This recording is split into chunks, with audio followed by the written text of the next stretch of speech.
And we are Dr. Helen Berg and Benita Brooks. Helen, I'm turning it over to you. Well, welcome everybody. It is just such a pleasure to be here again, and I see some familiar faces, so I'm so glad that you're here with us again. And well, we're going to go ahead and get started.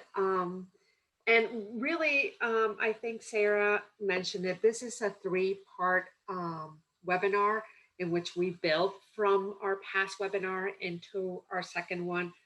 But don't worry, if you didn't attend the first one, it's okay. We have a backup. But it's really meant to be a threefold webinar. And so just so we're all starting and reviewing what we did last, oh my goodness, I think it was a month ago almost. Time is just flying. Anyway, we just wanted to review a little bit about the work that we engaged in our last webinar.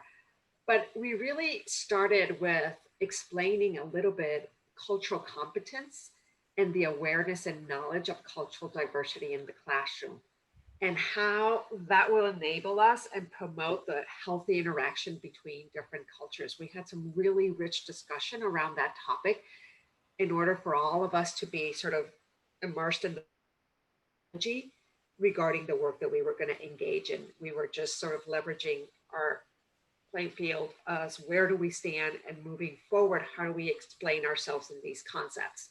So we started with some just definition of terms, and then we moved into really a self-exploration about ourselves. And unless we dive deep in our self-identity, self-culture, and really making us aware of our beliefs, it's hard to move forward. So we engage in an activity regarding the cultural X-ray, and or we wrote a poem.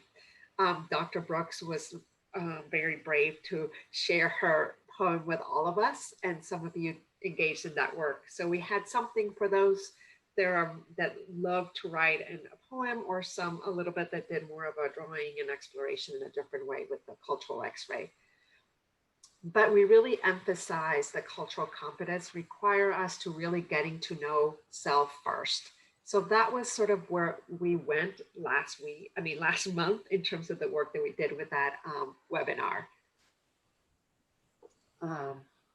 So moving to this webinar, really, we have three objectives for this webinar. And the first one is really for us to explain the cultural environment using the walkthrough tool. And in our last webinar, we share the walkthrough tool, and we hope those that participated in the last webinar had an opportunity to do the walkthrough or fill out that form that we sent. If you didn't, we have another plan for that as well. But the objective for today is to really dive a little bit deeper into the walkthrough tool and have some conversations around that. We are also going to be watching two videos in which we would like to get more in-depth information about the CRT strategies in those videos, and really how do we implement those throughout the school. And finally, today we will examine the classroom or the school library using the Lee and Lowe's classroom library questionnaire and having some discussion around that. Again, we started last month, really getting to know oneself, and now we're moving into the school and into the classroom library. All right. All right. You're on, friend. All right. So now we will begin to discuss the school environment walkthrough. And so like Helen just stated, at the last webinar, you were able to engage in activities where you got to know yourself. Now we're engaging in activities where you get to know your school. And so let's take a look at the school environment walkthrough, and each of you should have a copy of it. And if not, they're putting it in the chat right now. Okay, I just wanted to make sure before okay, so let me go back. Okay, Dr. Brooks, so I I put it a task card in the chat. If you want to open up that task card, you will see the very first row is a review, and you'll see the classroom walkthrough tool linked in that cell. So I'll just give you a quick minute to open up that task card. You'll see it's the first task, and the walkthrough tool is linked there.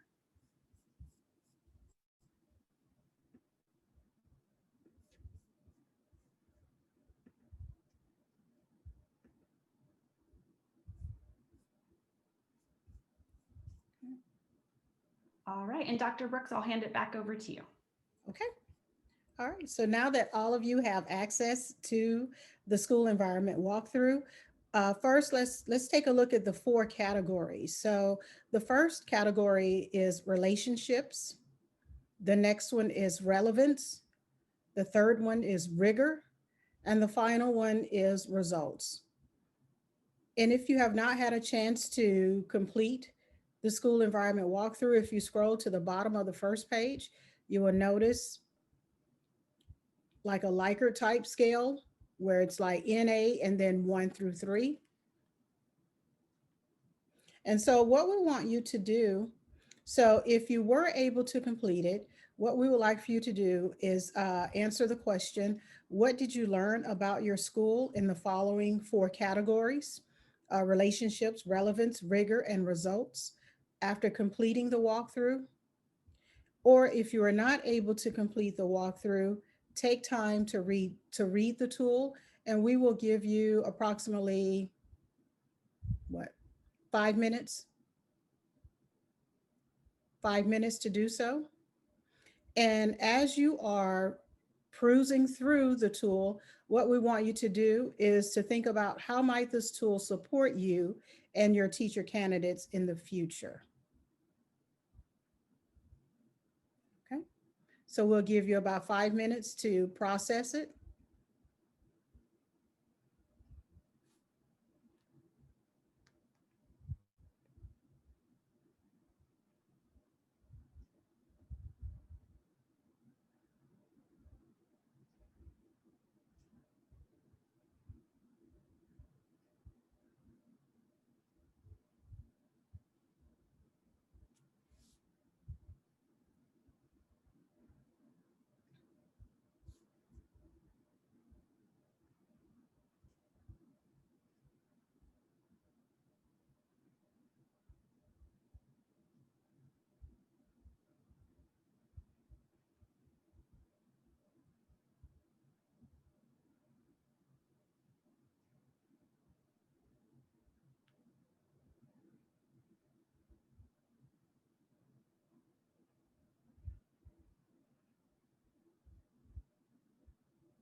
You have 3 minutes left.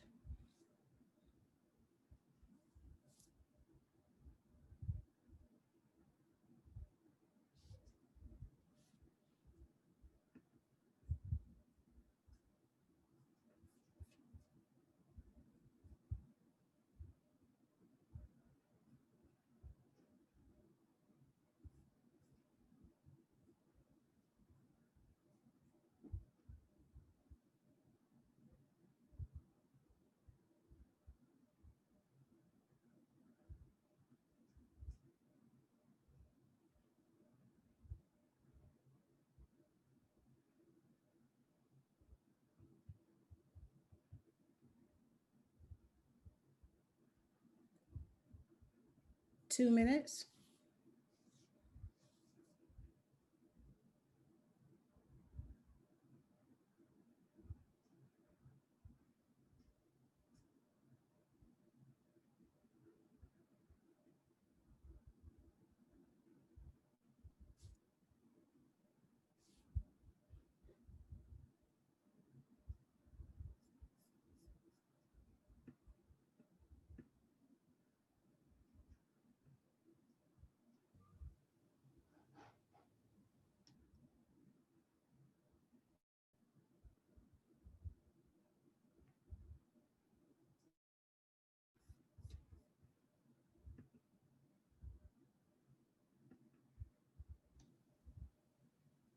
You have 1 minute left.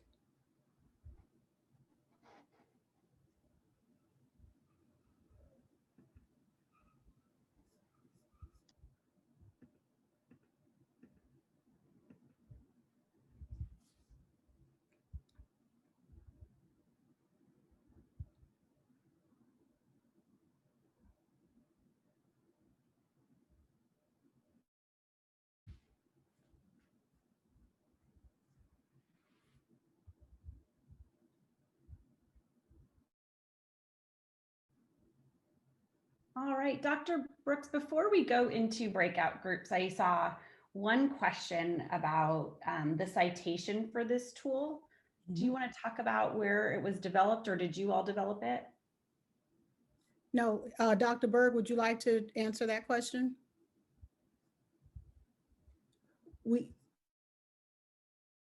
Sorry. Yes, that reference is in our last PowerPoint. I will grab it from over there and bring it to this chat. So we will be glad to provide the reference for that tool. Okay, fantastic. All right, everyone, we're going to break you out into groups. Dr. Brooks and Dr. Berg have posed several questions here. We will also pose them when you get to your breakout group so that you can refer to them. And we'll see you back in about 5 minutes.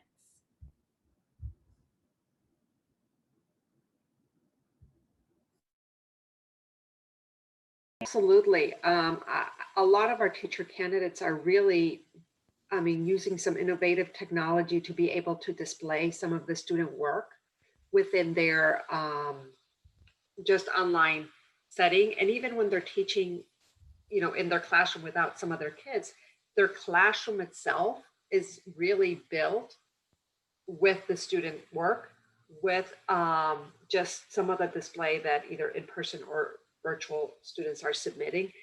So I think there's more innovative work to really try to highlight what students are doing and really making them feel part of the classroom. May they be there or may they not be physically in the classroom, but still part of that community of learners. It might be look a little bit different, but absolutely there's still different ways that our teachers can and should include some of the work and that their students are doing. And what's interesting, last semester, when the pandemic happened, I had a student whose mother wanted to participate in the Zoom. And so at first I found it interesting because we're talking about college students, but I said, sure, your mom wants to participate, let her participate. And she did. So I think also ensuring that, the teachers welcome the family members, because if their parents want to participate, I think we should create a space for them to do so. Mm-hmm. And going back to, again, being accommodating, and that's like, I think, number 12 on the scale. Yeah. I've had some teacher candidates use some technology in terms of recording, like automatic recording when they're doing the Zoom. So the families, in this case, there were families that were trying to students, but they were doing it in Spanish. So they were just recording it, their feedback with their students and sending it to the teacher, that then at the later time, she can help somebody else translate. In this case, the teacher wasn't a Spanish speaker, but still feeling part and including the parents as they were trying to help and asking questions, even if it was, in a Spanish that the teacher couldn't understand. But then on the back end, the teacher would take that verbal, conversation, or she was able to talk to the computer, save it, and then the teacher was able to get some input from a colleague to be able to answer to that parent, and just being accommodating of the family needs as well and questions. So there's definitely some ways to be building some of that. So did we answer your question? Yes, thank you very much. You're welcome. Thank you, Renee. And are there any other questions before we move on? I just want to note too that I think that this whole virtual environment is it's still very new. We're learning in a lot of ways and building our teacher candidates competency to teach virtually. And so I mean, I think that there's probably a ton of wisdom in the house around how might you see being able to modify this tool to support teacher candidates in an online environment and model these in our own practices as teacher educators. So how are we modeling these same types of practices in our own teaching? Thank you. This is Pat Burke, and I just an observation about the tool itself. Of course, in a seminar like this, it's hard to know all of the nuances, but in each of these quadrants, considerable amount of background information that I am assuming you would expect to be discussed before using something like this. In particular, I would be concerned about not only the well, let me take relevant. I would also want the materials to be looked at from the point of view of racial bias, their content relative to backgrounds of students in the classroom. There's a lot in this document about what you can observe in a walkthrough, and that's fine, and walkthroughs are important, but there would have to be a considerable amount of professional development and understanding of what this checklist actually means for us in our school community. It's racial, cultural, gender bias. For in a walkthrough, I would be looking for materials that go beyond standard text materials, which typically don't address these issues, and so on. I'm assuming that we would be looking for a lot of work around this tool before just, running it off on my computer and walking through my school. Correct. You are actually correct, Patrick. I actually have my students to use this walkthrough when I taught the grades 4 through 8 literacy block. But before I had them to use this during their field experience, I actually prepared them beforehand so that they knew what to look for before they went out, because this is not an instrument where you can just print it out and tell them go look, because they don't know what they're looking for. And so, yes, there is, tremendous amount of work. And also our students take several courses before they even get to my literacy block that also prepare them for an instrument like this. They take courses in our BESL, our bilingual education. They take courses in special education. So they take several courses before they even get to me. And then, it's my job to ensure that they are prepared to go out into the classroom so that they can use this instrument effectively. And then when they bring it back, this is the time where we engage in conversation. So for those who still say, okay, well, I don't know what this looks like or what that looks like, then we engage in deeper conversation about it. Because I encourage my students to actually take this instrument with them on job interviews. This is a good way for them to begin to see if that's a school where they really want to work. And if they know what to look for, then they know who to work for and work with.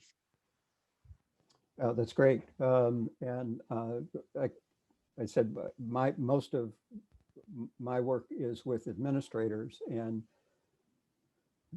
what I've used tools like this before, and have really encouraged people to make sure if they're working with a staff that this is actually something that comes through professional development with the staff first.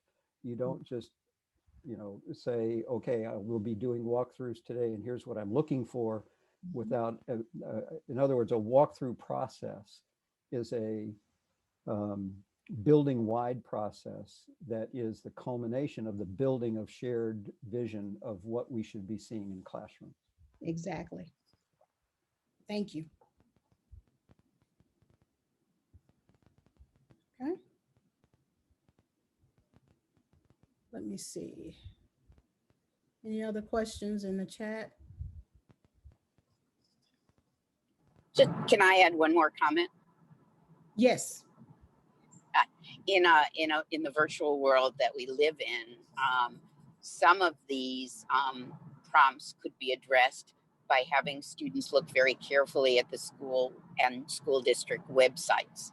And so doing a kind of deep dive into how the school presents itself in this virtual space, and how the school district presents itself and what kind of resources they offer and to whom, can be a very powerful experience for pre-service candidates. Yes, that's a very good point. It's almost as if the tool can be used as an audit tool to Right, look at right. the school websites. Yes, Right. thank you for sharing that. Okay, any other comments before we move forward? All right, so let me return to the PowerPoint.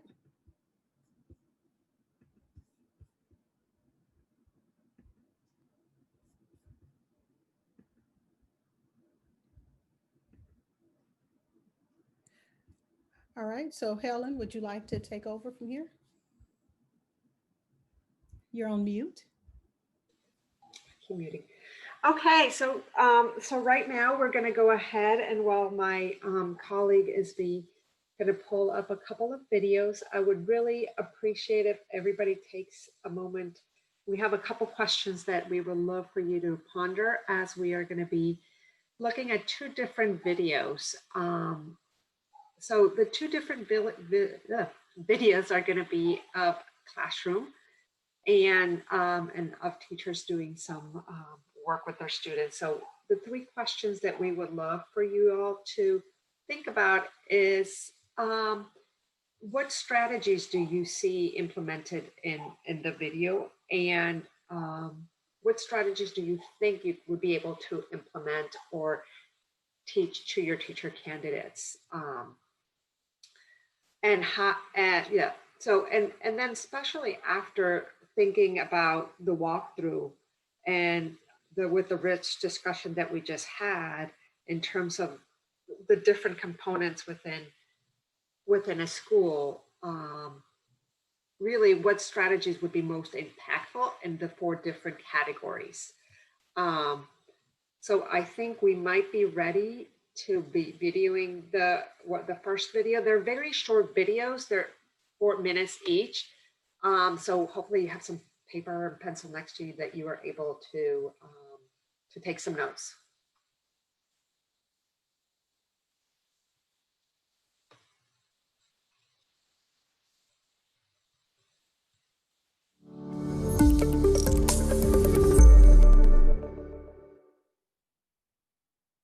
I want you to erase all knowledge of yourself, your race, gender, favorite food, which Real Housewives franchise you prefer.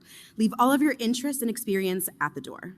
Now, traditionally, school is set up assuming students can do this when they step into the classroom. Not only is it unrealistic, it's unfair. Education is the greatest human equalizer, and in a deeply divided society, education may be one of the few forms of alleviation. But if we're unintentionally offering instruction through a limited scope, we're already limiting that potential and our students. We're often so focused on compliance, we don't examine elements that are actually connected to achievement, like cultural competence. When a lesson is relevant, the student becomes a learner. Their interests are sparked and their brains ignite. And that is how we close the achievement gap. Include learners in their own learning. Groundbreaking stuff, right? As demographics shift and access to technology increases, we have to develop relevant and responsive instruction, and educational technology gives us an abundance of opportunities to do just that. Culturally responsive teaching focuses on students' cultural knowledge and frames of reference. So if we're going to meet the needs of our students and communities, we have to know who they are. Open the lines of communication. Use Google Voice to share a phone number. Even if someone leaves a message in a language you're not familiar with, you can plug the transcript of that text into Google Translate. Maybe they're not quite comfortable with communicating with school officials. Have an ongoing Google form where anyone can send info, ask questions, or provide suggestions anonymously. We can further strengthen relationships and connections with families by utilizing digital communication they're comfortable with, like using YouTube Live to virtually bring families into the school for special events or just to showcase learning. And just like we create inviting classrooms, we need to create inviting digital learning environments. On our websites, include text-to-speech and translation tools, provide accessible information through multiple means, like interactive images with ThingLink. In the classroom, integrate high-quality digital content into instruction. Take virtual field trips, create interactive learning opportunities with AR and VR that both engage and serve a purpose. Let students guide their own journey, both into learning and around the world, because both are theirs. Speaking of theirs, build digital vocabularies. I'm basically trilingual, as I'm fluent in both emoji and GIF, or GIF if you say the word wrong, and so are our students. Communicating in ways they easily understand makes our messages clearer and more personal. Speaking of personal, use technology to personalize learning. Develop and organize coherent and relevant activities and projects that build upon students' cultural backgrounds and life experiences. Promote student voice and choice. Let them decide how to show what they know with or without a device. Enable students to communicate and collaborate with audiences, including peers and experts, locally and around the country and world, using tools like Google Hangouts, ePals, and Skype. Honor individualism while facilitating collaboration, especially among diverse groups, using tools like Jamboard or Padlet. Set and communicate high expectations custom to each student and encourage them to take ownership of their performance. Show them how to access grades digitally. Explain how data works, but make them more than a number, because a teacher's effectiveness is not the growth of a score, but the growth of a student. Provide meaningful feedback, like personalized videos in Screencastify, comment threads in G Suite. Use a collaborative doc to serve as a journal where the students can safely document and reflect, and you can personally support and guide their growth. In addition to all of this, there's one specific place we all need to start, and that's within ourselves. Reflect on what we know and what we don't know. Examine our own bias and judgment, and explore where there's room to learn. Have tough conversations with ourselves and others. Growth can't happen if we're stagnant. For me, for example, I wasn't entirely sure of where hip hop fit into school, besides the usual write a rap about blank or rap Shakespeare, but I knew the kids loved it. And who can deny hip hop's longevity and reach? I mean, have you heard of a Broadway show called Hamilton? So instead of avoiding it or ignoring it, let's use its power to empower. Our students' cultures, interests, and backgrounds can no longer be left out of learning. When we know better, we do better, and we have the power and the potential to involve and empower all learners. So let's do it. Thank you.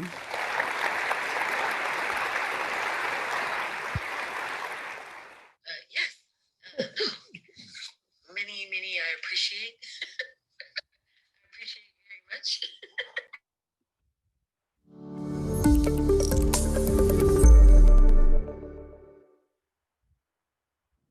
I want you to erase all knowledge of. So here's the second video. Adelante, umbral español, busquen su nombre. Let me start it over. Adelante, umbral de español, busquen su nombre con su palito. Muchas gracias. There are no blank slates walking into the classroom. Culturally responsive teaching is capitalizing on all that students bring with them from their personal lives and their home lives. And it's really knowing that student, knowing where he or she is from, and using that to craft the most meaningful and rigorous learning opportunities.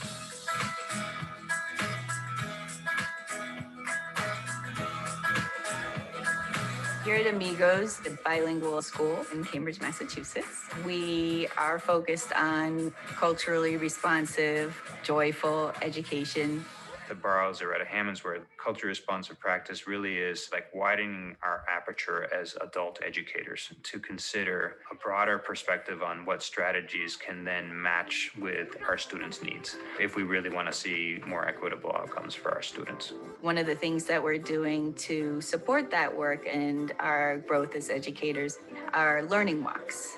Learning walks allow teachers to visit each other's classrooms to see how they are implementing new strategies. We are looking for evidence of equitable student participation, and we're looking to make sure that primarily there's a relationship there, because in order to teach that child, you need to know that child.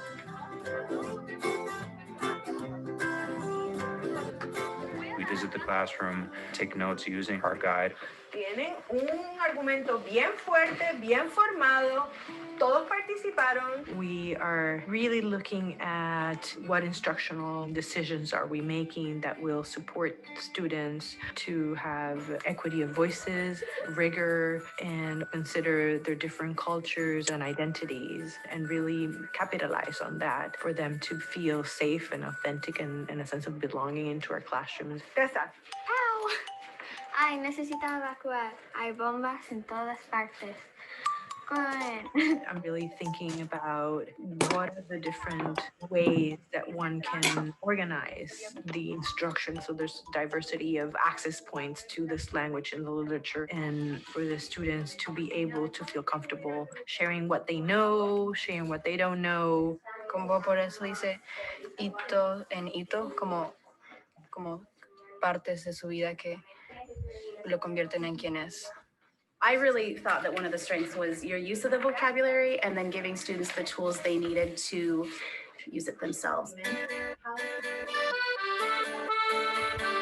We come back together for a debrief. We look at questions that may emerge and any recommendations that we've come up with. Everyone ended up being engaged at some point. We were struck by the variety and the depth of voice that students were demonstrating in her class. We heard lots of different voices, and that was exciting to see and hear. We need to make sure that they all feel represented, they all feel safe to do their best learning, they all feel respected. And I think that's a lifelong process for any educator. Culturally responsive teaching isn't something that you say, I went to a professional development session, I'm all set, check the box. It's something you have to dedicate a lot of time to throughout your career to make sure that you're doing the best for the students.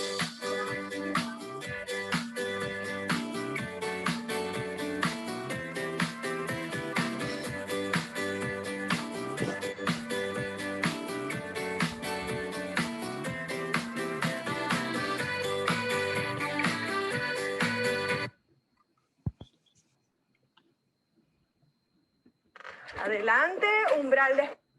All right, so here are the questions once again.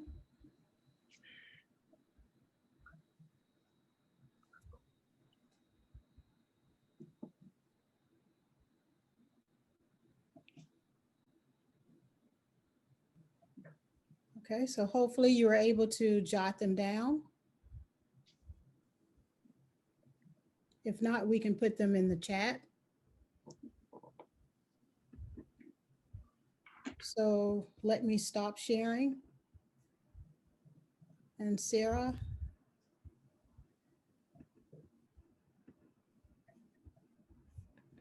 Okay, so now you're being placed in a breakout room for 10 minutes.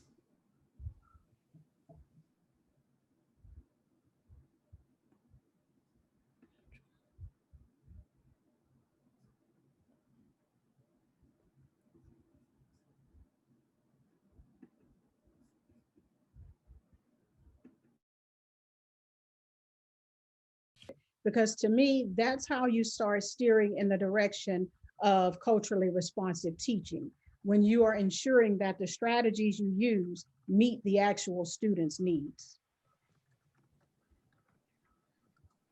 Okay. Thank you, Rochelle.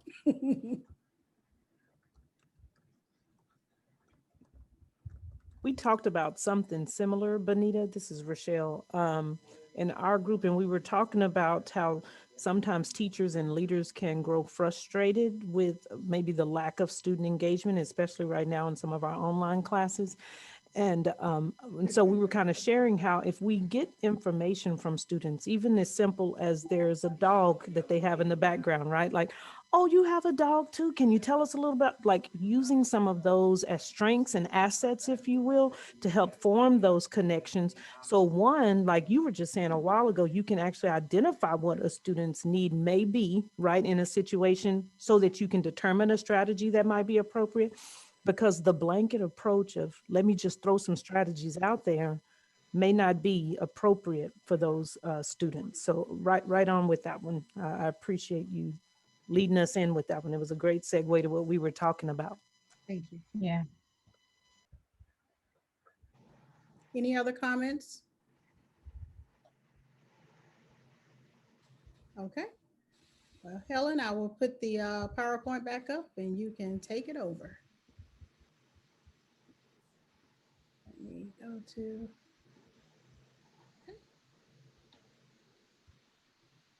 Okay. So, so now we just had a rich conversation about just the school community, and as we started thinking first about self, the school, and now we're moving into the classroom itself, and we have a little instrument that we would love for you to take 15 minutes to complete or less. And this deals with the classroom library itself. So now we're moving into the classroom. And this little questionnaire, you can think of it, if you are a classroom teacher, or if you are a librarian, an administrator, or a faculty member.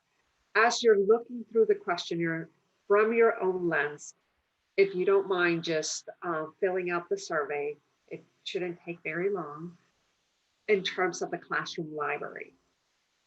And how would you assess the books that are currently in a classroom library? So if you're a classroom teacher,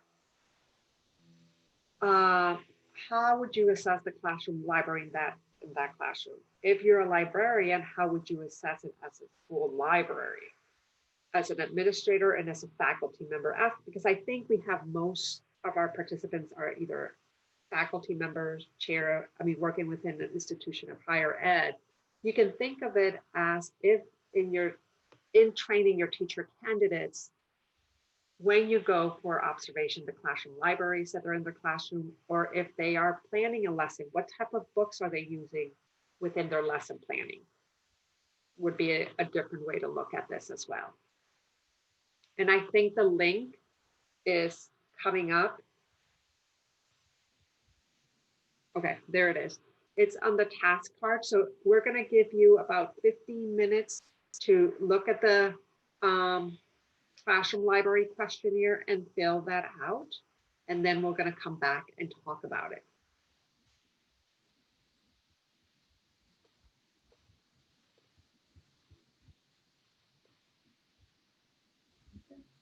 So does everyone have access to the library, the questionnaire?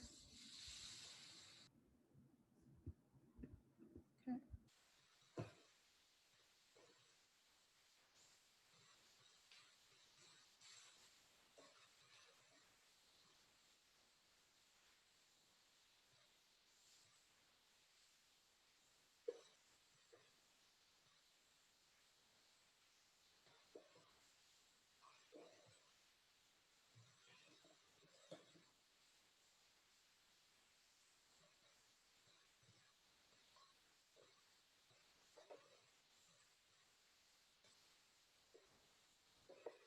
Okay, well, let's go ahead and move on.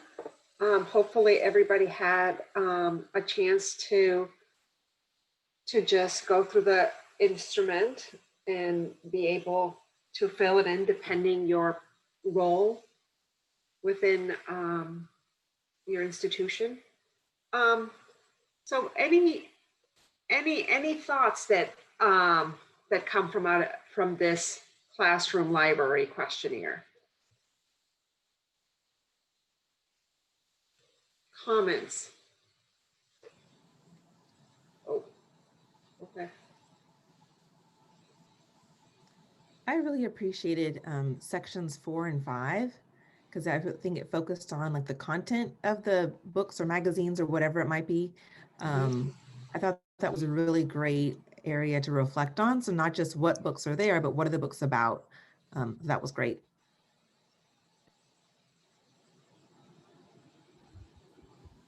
Sorry, having some technical issues. I agree. When you look at the summary question at the very end, most of our where there's at least based on American, research at American schools. So it's an interesting tension between making sure that classroom libraries are inclusive, but that last question of are my students represented may actually be a different answer.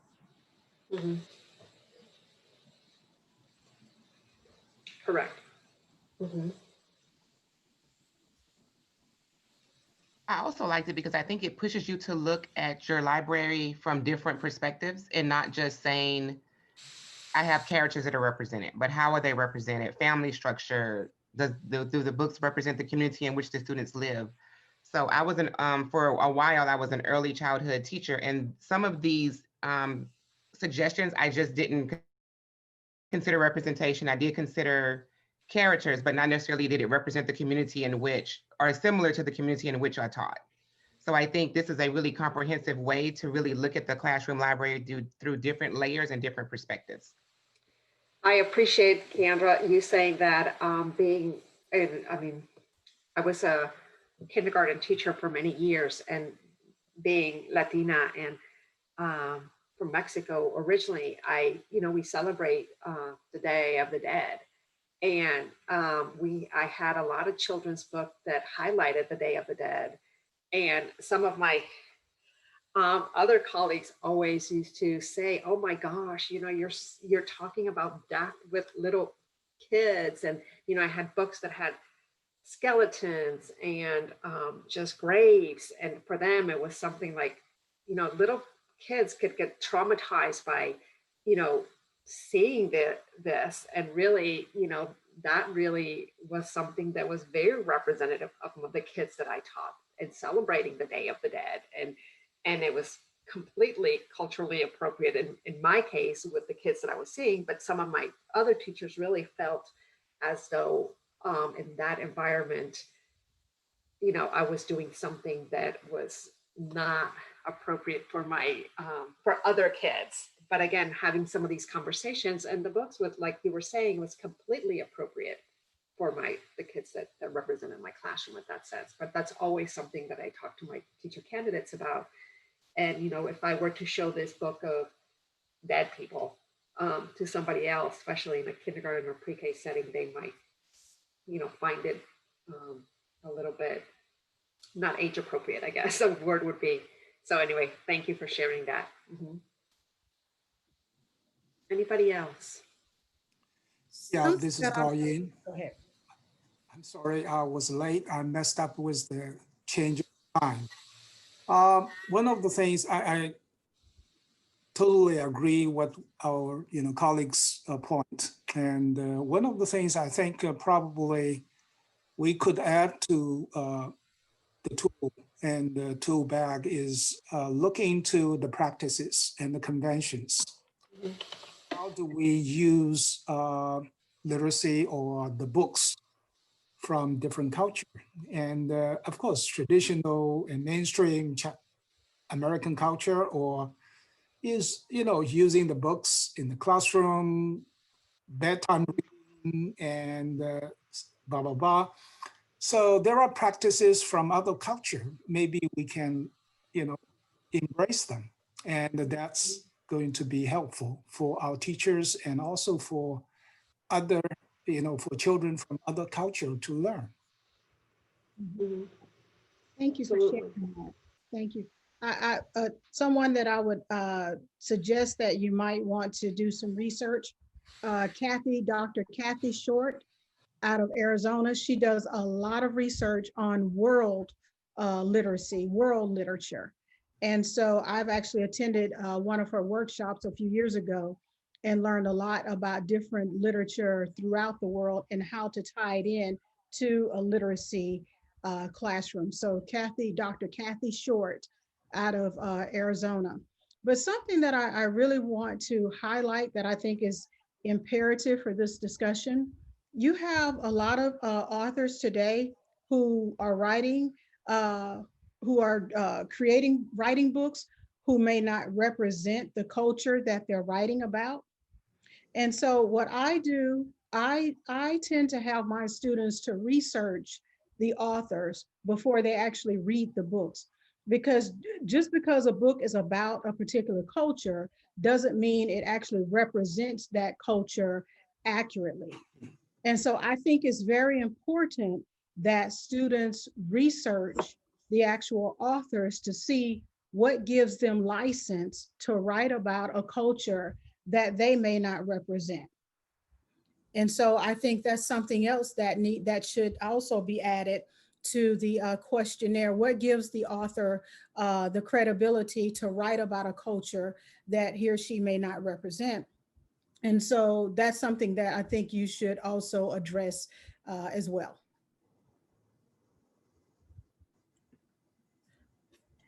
On that same note, I think the importance of primary sources and selection of literature is important as well.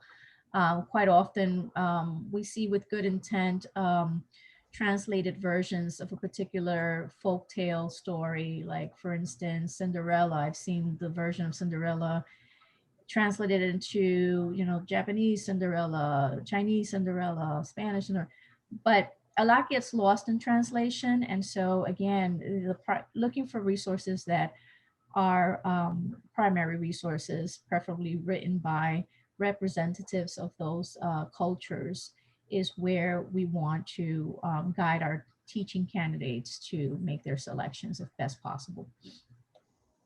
Yes. I'm actually retrieving the link to the website called World of Words. And this is Kathy Short. So here's the link. And I just put it in the chat. World of Words Literature by Kathy Short. And she taps into literature from all over the world. And the books are written in different languages. And I think that's also impactful. And like you were saying, the primary sources. And that's what these books are. So thank you for mentioning that. All right, so we will move on because we don't have much time left. Go back to the.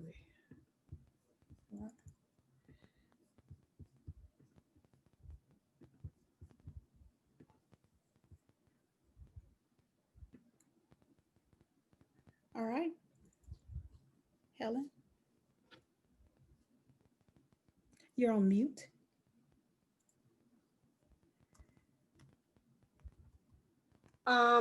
Well, I thank you so much for all your input today. And I just think that through these discussions, we all sort of learn from each other and grow. Today, we wanted to leave you also with another task for our next webinar. And I just want to remind us that these webinars came from a research project that we did through an innovative research grant on CRT. And that's why there are 3 different webinars. They were professional development that was given to mentor teacher and teacher candidates. And now they've been sort of translated into webinars. So I just want us to remind ourselves that we started with examining cultural competence in the classroom practices and did a lot of work around a lot of terminology regarding diversity, equity, and inclusion. And then this next webinar that we just finished really dealt with the responsive classroom. And the next webinar that we would be engaged in, it deals with culturally responsive assessment. So now we're going to be moving into a little bit of assessment for our next webinar. And I thank you, Sarah, for putting our next webinar that it's going to be on January 26th. And we are going to email a form, again, another tool about regarding assessment. So we would ask, if at all possible, that you look at the actual questionnaire that we will be sending out and be able to fill it out as much as possible. And when we return in January, we would like to really dive deeper into culturally responsive assessment. I know that's a topic that we would all want to talk more in depth about. And hopefully in January 26th, will all of you be back to have that rich discussion around assessment.